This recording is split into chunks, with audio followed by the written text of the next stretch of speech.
This is Grandmaster Daniel Naroditsky. We are watching the world champion Magnus Carlsen taking on Vietnamese Grandmaster Quang Liem at the 2014 FIDE World Blitz Championship. And Magnus starts the game with a Fianchetto variation. Quang Liem responds with a Grunfeld, d4, d5. The position is relatively symmetrical. And c2, c4 by Magnus. They're going down a very well-studied main line. C takes d5. The position remains totally symmetrical. Carlsen driving the knight to e5. This is a very fashionable variation that has been played a lot at top-level chess the last couple of years, and Magnus responds with a castle knight f d7 from Quang Liem. So he prioritizes getting rid, smoking that knight out of e5, and I do believe that this is a pretty common response for black. This triggers a short thing from Magnus Carlsen as he drops his knight back from e5 to f3. Quang responds with knight d7 to f6. Obviously, black does not mind a draw here, but Carlsen is going to choose another move. And he does choose bishop f4, knight c6, both sides developing their pieces. The position remains pretty symmetrical. The only reason that perhaps white can contend for a small pull is that black's light-scored bishop is hemmed in. It's hemmed in by the pawn on e6, so I would say that white is very slightly for choice. Carlsen moves his queen up to d2. The position is very quiet. Neither side has really any targets in their position, so I'm expecting a maneuvering game for the next couple of moves, and yet this is exactly where Magnus Carlsen's wheelhouse is located. It's in long maneuvering games that he shows the kind of beast that he truly is. Rook a8 to c8 by Liem, who is also a very strong positional player. So this position kind of suits both of these players' styles. Knight e5 by Carlsen. Attempt number 2 to access the center square. And this time there is a bishop on d7. So the knight from f6 can no longer drop back to d7 in order to contest the knight on e5. Now, obviously, black could trade the knight on c6 for the knight on e5, but then the knight is going to be replaced with perhaps an even more annoying bishop on e5. And so Quang chooses the lesser evil. He lets the knight stay on e5 for the time being. Instead, he coordinates and connects his rooks with queen d8 to e7. Now it is up to Carlsen to figure out a way to keep putting pressure on black's ultra-solid position. Both sides have spent about 35 seconds. Carlsen continues to ponder his next course of action. He could bring the rook from f1 to d1, and that is exactly what he does. Both sides continue to make surface-level improvements to their position. Bishop g5 by Carlsen, creating a pin against the f6 knight. And the annoying thing is that black cannot play the typical h6 because there's a queen on d2 aiming at the h6 square. So Liem is going to have to live with the pin against his f6 knight, and he decides to move his queen back to f8.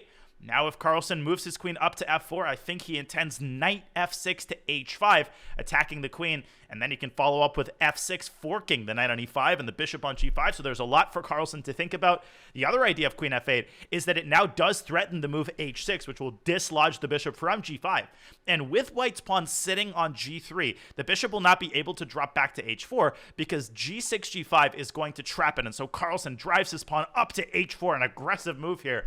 My guess is that he's preparing to drop the bishop back to f4 in response to h6. We're about to find out. No, he takes the knight on f6, yielding the bishop pair. How is he going to follow up? He follows up with f2, f4, establishing what is called a Pillsbury knight on e5. That is a knight which is protected by pawns on d4 and f4. It is an annoying knight indeed.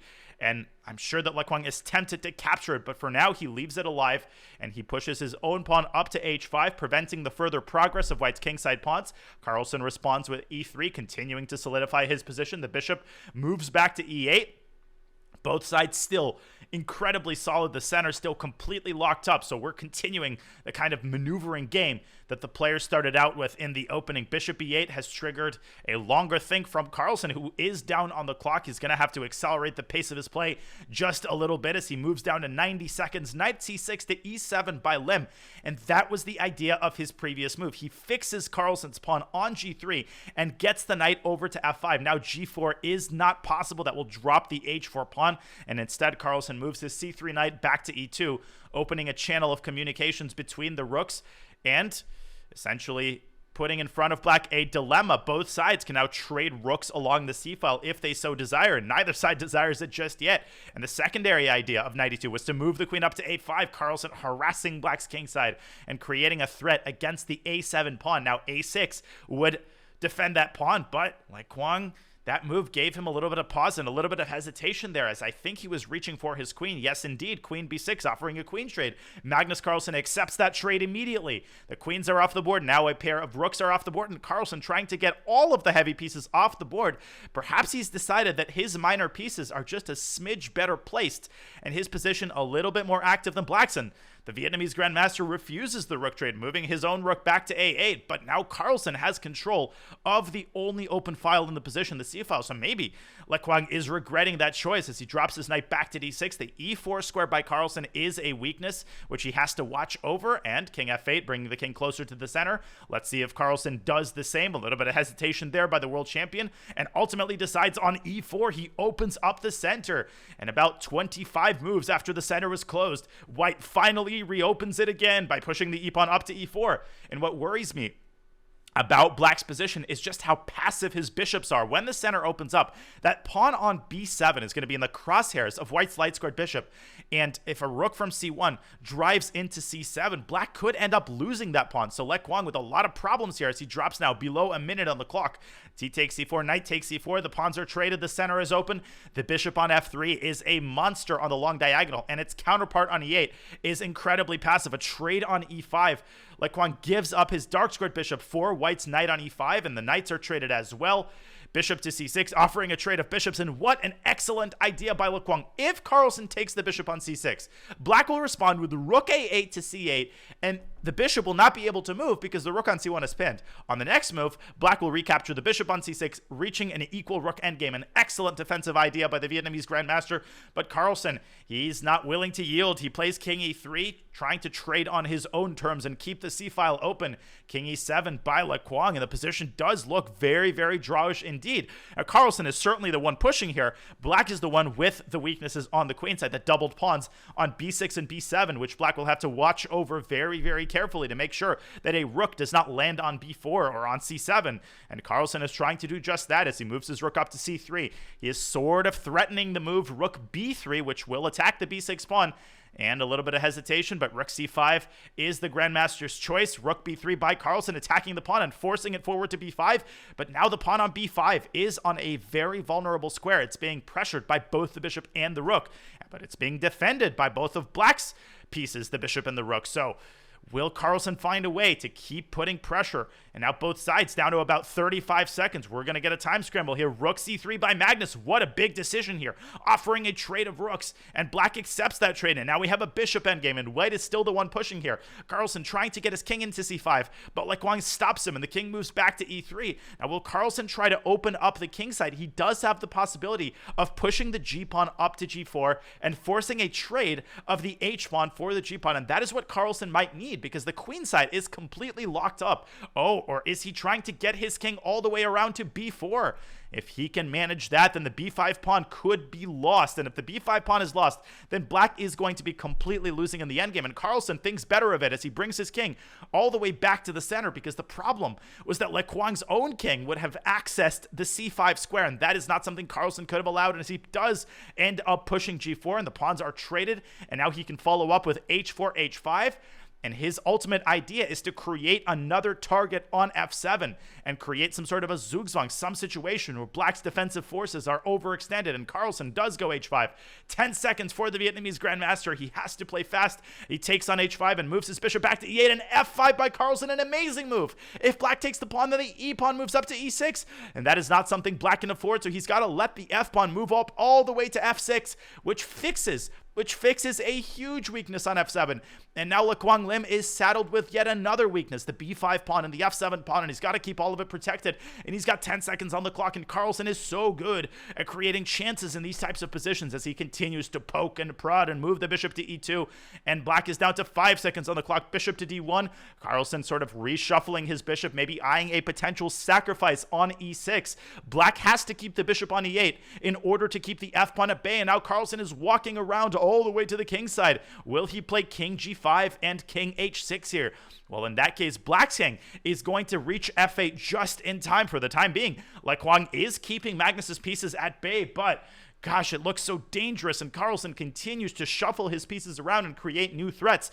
Bishop to d3, bishop c6, back and forth goes black's bishop, trying to prevent white's bishop from reaching a6 or b7 or any of those squares, which are going to result in infiltration. Carlsen moving his king back to d2. Maybe he's not finding a way to make progress. Black still shuffling his bishop from c6 to e8, bishop to c6. The pawn endgame is drawn.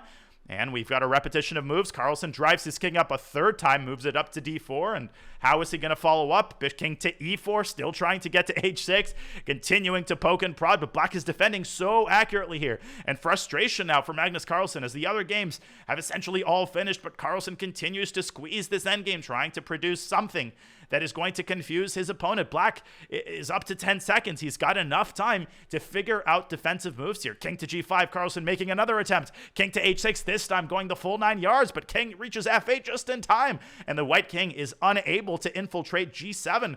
Carlsen is doing his best, and a little bit of hesitation there by black. Bishop back to c6. He cannot give away the b5 pawn, and Carlsen trying to force some sort of a zugzwang situation. The king is all the way up to h8, but it cannot reach the g file. Black's king is never going to move away from f8, and now it's a battle of the bishops. But Carlsen, I think he's found a way to get the bishop to b7. Oh my god, he's gotten the bishop to b7 somehow, and now that represents a lot of progress because the bishop can drop back to a6 at some point and pressure the b5 pawn from the other side of the board, and that is exactly what Carlsen does. And bishop to c8, smoking black's bishop out of the board, and bishop has managed to get to b3, and Carlsen is somehow shifting his bishop back around to a6, and with black's bishop stuck on the a6 f1 diagonal, white has a new idea of getting the bishop to a6, and then following up with the move a4, which is going to pin the b5 pawn to the black bishop. But first, Carlsen is moving his king all the way back to the center of the board. I think he spotted the winning plan. Black trying to follow it up with king h7, king to g5 by Carlsen, keeping black's king at bay.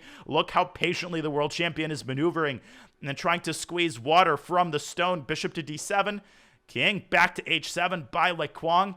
Carlsen kind of biding his time here, waiting for the perfect opportunity to reshuffle, move his bishop from c6 to b7 to a6. I think that is the winning plan. King to e4 by Carlsen. The king reaches d4. And I think bishop f1 by Quang. He's holding on by the narrowest of margins here. They've played about 40-50 moves maybe in this position. Bishop to e8 again, attacking the f7 pawn and forcing black's king either to g6 or g8. The king moves up to g6, and Carlsen taking a moment here, moving his king back to e3. Just incredible maneuvering play. Repeating moves once, the king moves up to e4, trying to keep black's king away from the f5 square. If black's king reaches f5, then white can end up losing the e5 pawn because it is on a dark square. Bishop b7, and Carlsen, I think, is finally getting his bishop to a6. And finally, he does it. Bishop to a6. a4 is coming next. The black bishop cannot reach a defended square, and Quang loses on time. What an incredible defensive effort by the Vietnamese Grandmaster, but Carlsen prevails in the end. And if you enjoyed this video, make sure to click the link in the playlist for more of these videos. Thank you for watching.